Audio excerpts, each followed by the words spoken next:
অনুসরণ করতে করতে একটি কুটিরের সামনে এসে পৌঁছায়। আর সেখানে গিয়ে দেখে মৎস্যকন্যাকে একটি চৌবাচ্চায় খাঁচার মধ্যে বন্দি করে রাখা রয়েছে।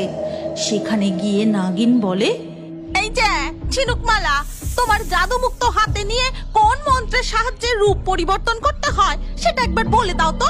বন্ধু হয়ে বন্ধুর এত বড় ক্ষতি করেও তুমি কোন সাহসে এই কথা বলছো নাগিন?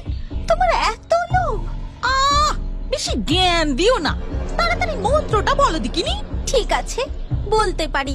তার সাথে তোমাকে অনেক ধন সম্পদ উপহার দিতে পারি যদি তুমি আমাকে এখান থেকে মুক্ত করো, তবেই। এই কথা শুনে নাগিন শিকারীর ঘরে যায় আর বালিশের নিচ থেকে যেই চাবিটা সরাতে যায় অমনি শিকারী পিছন থেকে তার দিকে বন্দুক তাক করে বলে, তোর এত বড় সাহস, তুই আমার ঘর থেকে চাবি চুরি করতে এসেছিস? আমি তোকে এক্ষুনি গুলি করে দেব। এই কথা শুনেই নাগিন একটি কাল সাপের রূপ ধারণ করে আর শিকারীর পায়ে ছোবল বসিয়ে দেয়। তারপর সেখান থেকে মৎস্যকন্যাকে উদ্ধার করে নদীর পাড়ে নিয়ে যায়। আর মৎস্যকন্যার হাতে জাদুমুক্ত দিতেই মৎস্যকন্যা নদীর জলে ঝাঁপ দেয়। এ কি, তুমি কোথায় যাচ্ছ? জাদু মুক্তটা দাও, আর মুক্ত দিয়ে রূপ পরিবর্তনের মন্ত্রটা আমায় বলে যাও।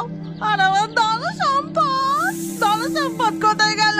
ওগুলো আমায় দিয়ে যাও। বন্ধুত্বের মুখোশ পরে পিছন থেকে ছুরি মারার সময় তোমার মনে ছিল না? ধন সম্পদ তো তুমি পাবেই না, আর আজ থেকে তোমার আমার বন্ধুত্ব এখানেই শেষ।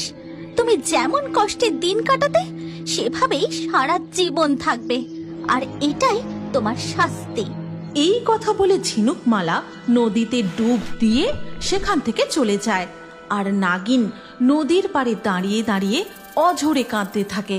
এই ভিডিওর মূল শিক্ষা হলো, যেমন কর্ম তেমন ফল। এমন নতুন ভিডিও পাইতে চাইলে আমার চ্যানেলটি সাবস্ক্রাইব করেন, লাইক করুন, শেয়ার, সাবস্ক্রাইব করুন।